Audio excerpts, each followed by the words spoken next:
अब ये दो तीन महत्वपूर्ण जो सवाल हैं ये अदालती, अब ह्यूमन राइट कमीशन में जो बिहार पुलिस को जवाब देना है वो अलग है, चीफ सेक्रेटरी को जवाब देना है वो अलग है। अब जितनी बार ये जवाब देंगे, जितना उसमें झूठ डालेंगे, वो मल्टीप्लाई होता चला जाएगा। अब ये आदेश है कि मान लीजिए कि कोई क्रिमिनल आमने सामने से गोलीबारी कर रहा है और उसके साथ और भी लोग हों, चारों तरफ से गोलीबारी हो रही है, तब आप क्या कर रहे हैं? गोली चला रहे हैं। जब उनके हाथ में पिस्टल है तब पुलिस के तरफ से एक या दो गोली फायर हुई है, लेकिन आप था जब पिस्टल था आप अंधाधुंध गोली मार देते, उसी वक्त मार देते कि पिस्टल लेकर के ताना हुआ था किसी को गोली, जबकि वो 200 मीटर के रेंज के बाहर है, उसकी गोली पहुंच नहीं सकती है आप पुलिस के पास, तो पुलिस उस रेंज से खुद को सेफ किए हुए है। तब भी बात बनती, जब पिस्टल होता तब आप उसे गोली मार देते, तब भी बात बनती, लेकिन नहीं, पुलिस पिस्टल फेंकने के बाद आपने गोली चलाई है। अब महत्वपूर्ण बात मित्रों यह है कि इस तरह के इनकाउंटर के पहले अगर तो आप एक ऐसी परिस्थिति में फंस जाएं जहां आपको हायर ऑफिशियल से, अथॉरिटी से, कंपिटेंट अथॉरिटी से पूछताछ के लिए वक्त ना हो कि हम इस पर क्या गोली फायर करें या रोकें। पुलिस के बंदूक से गोली निकलना यह बेहद महत्वपूर्ण घटना होती है, आप समझ लीजिए। और इसीलिए कानून में बड़ा सख्त अप्रोच है। पुलिस के बंदूक से गोली एकदम इन द एंड निकलेगा, या तो आमने सामने का इनकाउंटर हो रहा है, अपराधी के साथ वो फंसे हुए हैं, उनको मारना जरूरी है तो वो मारेंगे, लेकिन ये आखिरी ऑप्शन होगा। ये कानून में इसके प्रावधान हैं, आप चला नहीं सकते हैं। हां, कोई ड्रेडेड अपराधी है जिसको आप लेके जा रहे हैं और वो आपके ऊपर अटैक कर दिया तो आप मार सकते हैं, रक्षार्थ। लेकिन सामान्य केस में जहां वीडियो पे ये खेल चल रहा हो, वीडियो रिकॉर्डिंग हो रही हो, सब कुछ सामने में दिखा हुआ हो, तो अब इस केस में होगा ये कि पूछा जाएगा कि आदेश किसने दिया गोली चलाने का। अब कहा जा रहा है कि जो पुलिस थाना है जिसके ऊपर आरोप लग रहा है, उन्होंने गोली नहीं चलाई है, गोली एसटीएफ के जवान ने चलाई है। एसटीएफ के प्रमुख कौन हैं?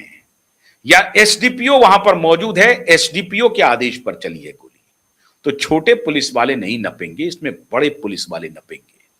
और एसडीपीओ का अगर ये अपने विवेक का निर्णय है तो वो फंसेंगे। और अगर एसडीपीओ के ऊपर किसी हायर ऑफिशियल्स ने, सुपरिंटेंडेंट ऑफ पुलिस ने उन्हें यह ऑर्डर किया है, या डीआईजी ने ऑर्डर किया है, या आईजी ने ऑर्डर किया है, तो ये सारे अब घेरे में आएंगे।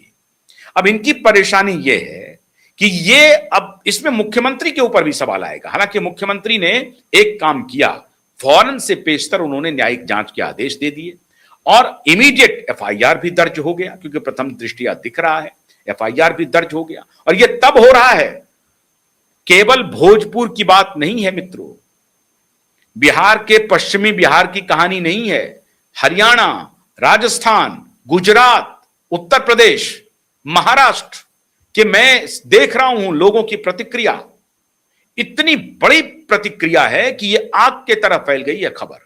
और मैंने कहा आपको, कल भी मैंने कार्यक्रम में कहा था कि बिहार लग रहा है नई क्रांति की भूमि बनने जा रहा है। और मैंने कल भी कहा था कि आप समझ लीजिए कि चंपारण संपूर्ण क्रांति और फिर यह क्रांति हो जाएगी, ऐसा प्रतीत हो रहा है। जिस तरह से हरियाणा के लड़कों का, नौजवानों की प्रतिक्रिया आ रही है, राजस्थान के नौजवानों की प्रतिक्रिया आ रही है, उत्तर प्रदेश के नौजवानों की प्रतिक्रिया आ रही है, वो इससे लग रहा है कि ये आपको अगर ये आग बुझानी है तो सरकार को अति संवेदनशील होना ही पड़ेगा, होना ही पड़ेगा।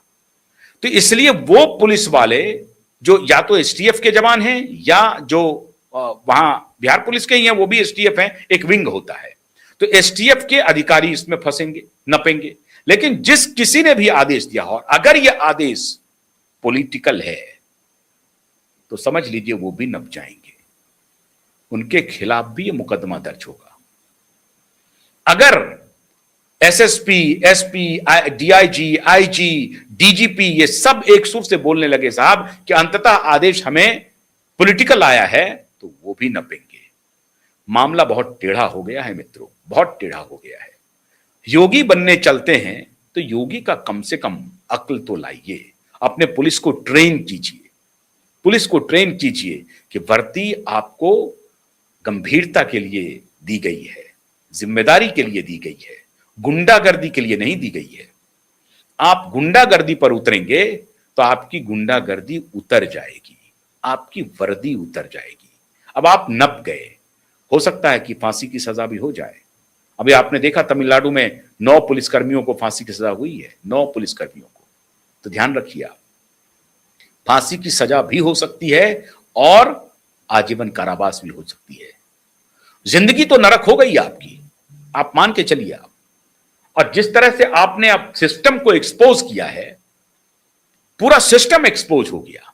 करप्शन, अब इसका क्या कहानी ये हो रही है कि जहां कहीं भी सिस्टम में करप्शन है उसके खिलाफ आवाजें उठ रही हैं, उसके खिलाफ आवाजें उठने लगी, भ्रष्टाचार के खिलाफ। तो ये सरकारों के लिए भी बड़ी चेतावनी है, ये ध्यान रखिए आप। मैं फिर आपको कह रहा हूं, सरकारों के लिए बड़ी चेतावनी है, सिस्टम के लिए बड़ी चेतावनी है। आप अगर इस गुस्से को, अपने करप्शन को कंट्रोल नहीं किए तो जिस तरह का मैंने वीडियो देखा है कि हर घर से तिवारी निकलेगा, हर घर से भरत तिवारी निकलेगा, ये फिर आग रुकेगी नहीं। इस बात को ध्यान में रख लीजिए आप। इसलिए सरकारों को अति संवेदनशील होकर के जिस करप्शन के खिलाफ भरत तिवारी ने आवाज उठाई थी, उस करप्शन को टैकल करना पड़ेगा। और अभी तो वो लोग कह रहे हैं कि जब तक उनका डिमांड पूरा नहीं होता हम तब तक यहां से उठेंगे नहीं, श्राद्ध नहीं करने की बात हो रही है। तो साहब, योगी आप बनने चले थे, योगी बनने के लिए कुछ तो आप अकल लगाइए, वरना योगी नहीं बन पाएंगे। बहुत बहुत शुक्रिया, नमस्कार।